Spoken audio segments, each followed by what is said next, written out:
Hello everyone. Sorry about the audio once again.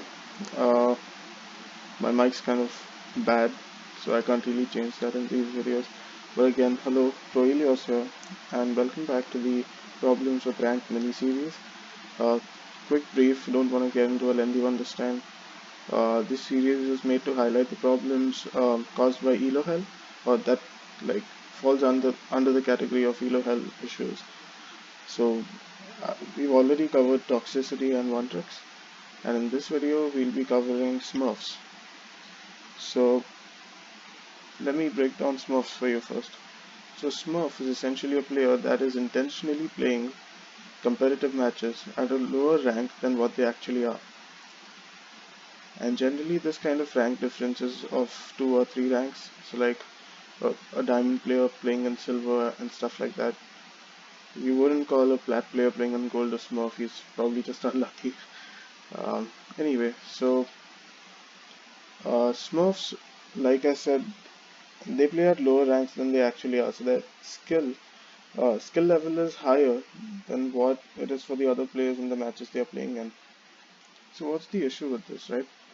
So the main issue is that Smurfs bring an insane amount of mechanics as well as game sense to the table when they join a game at a lower level. Because of that, they're able to carry nearly every team fight for their team basically, and it's not a fun experience for the losing team, naturally speaking. Um, so these Smurfs are generally motivated to play at lower accounts because they wish to practice certain heroes that they're not really very good at, but in the higher tiers they aren't able to practice those for reasons like people insta-locking stuff or just not willing to let them try out new stuff, so they just intentionally play badly in their placements and then start playing at a lower tier for the rest of that season and see if they can climb. So how do you identify a Smurf in your game? Because this is very important, right? If a player is just playing really well, you can't just straight up say that they are a Smurf, because that would be like you don't have enough information, right? You need at least kind of a 70 to 80% confidence that that player is a Smurf. So if you notice a player that has been making plays in a lot of the fights that have been taking place in your game, that kind of increases the likelihood that they are a Smurf. Like people, yeah, they people can play consistently well, but if they are consistently making plays, like going for like let's say 5-man diva bombs every single time, or like Genji, like sextuple kill Genji blades in every single fight, that's kind of yeah, you can say that those people are probably Smurfs, unless your team was just clustered up in a grab or something like that. So another factor is that these Smurfs will generally be in a DPS role, because that is the role with which you can carry the most, right? You wouldn't really notice a main healer Smurf. Maybe you can notice an Ana because she still has lots of like complicated mechanics that you can get used to. But generally these people will be in a DPS role, or sometimes you can even find off tank and off support like Zen Smurfs, Diva Smurfs and stuff like that. Generally you'll find something like Widow Smurfs or McCree Smurfs or Hanzo Smurfs. These are the most likely heroes, the ones that can make plays essentially and get kills for your team. And obviously it's really bad if you end up having a Smurf in the enemy team, because it just ruins the entire experience for that match for you. You can't do anything.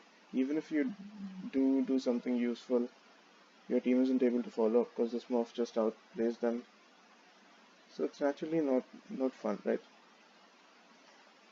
And even if let's say the Smurf is on your team, right? Fine, you'll win. That's easy SR, and that is something to be happy about. But the game then doesn't feel rewarding, at least for me personally. If I get a Smurf on my team, I just feel absolutely carried because I am carried in that game, and it just doesn't feel right. You just feel like, do I really deserve to rank up from this game? Shouldn't I just like shouldn't my SR just remain constant after this, because I didn't really do much. The Smurf was carrying the whole fight. So yeah, that feeling of guilt can sometimes overwhelm you and make you feel like you're not good enough. And what happens is, let's say you're on plat, you get carried by a GM Smurf. and you hit diamond. In diamond, you will come across slightly tougher players. Or let me be more accurate, diamond has way better players than plat, and because of that, you will find it hard to kind of digest what's going on in your diamond games because you're not still used to that level of complication in your gameplay, right? Or that level of micromanagement in your gameplay. So it can also lead to quicker drops on SR if there is more from your team and he kind of carries you. And naturally, it's like you sometimes wonder if a person's actually a Smurf. So, like I said, look out for if they are constantly making plays, what kind of hero they are playing, and you can also check like Smurfs. They this might be an alternate account Smurf, right? It might be a player's second account on which they are playing at a lower level, but they still have good mechanics and game sense. So you can check the level, so you see kind of what sort of portrait they have. Let's say they have a bronze portrait with like 1 star over there. That's between level 100 and 200, and they are masters. I'm not saying it's impossible that for this to happen. There can be really uh, low level players at really high ranks because of the mechanics, but this is generally not possible. Maybe like there's probably a 0.01% chance that someone at such a low level gets into masters, right? So at that point, if it's a low level but high SR player, it's probably a Smurf. So how do you deal with situations where the enemy team has a really strong Smurf? So there's literally just there are two solutions, there are two approaches rather. The first approach is that you play kind of you play a comp that just counters the Smurf. You kind of pretend that the rest of the 5 people are like AI bots. They aren't that good, right? So just pretend that the Smurf is the only person you have to counter on the enemy team. So, for instance, if the enemy team has a Widowmaker, but they have like a Briggs, May, and stuff like that, like generally you won't play dive against a Brigitte and a May. But if the Widow is the issue, just go full dive or something like that. Or just go like double sniper with which you can try and counter the Widow. Still unlikely because sniping is tough. But yeah, just alter your comp so that it counters just the Smurf. And the second approach is just keep doing what you're doing, but start micromanaging stuff a little bit more and start playing out of control of the Smurf. So if let's say the Smurf is a Widow once again, because I think that is the most popular kind of Smurf you see. If there's a Widow and she's constantly taking high ground and trying to cover one area, you try to make team fights happen in a completely different area, which benefits your team. If it's a long range map, try to find short range corners over there where you can brawl it out, maybe go goats or something like that. And basically try to play around the enemy Smurf.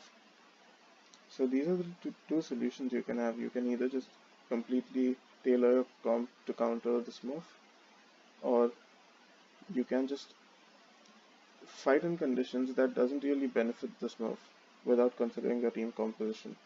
And the combination of the two would be great, but I mean, you wouldn't really want to. If you can counter the Widow or the Smurf, you'll just do it right. You won't try to take the fight elsewhere. And we come to a slightly bigger issue now of Smurf teams. You can have multiple people in a single group is smurfing, that are smurfing. Sorry. What do you do if you have like 4 or 5 guys on the enemy team? And the honest answer is you can't really do anything about it. Just kind of play your game, be calm, accept that you're likely not going to win that match, and you will have a much better and calmer game if you just tilt sort of like, oh my god, we're not doing anything about those guys. You're just going to tilt, and that's going to affect your remaining games.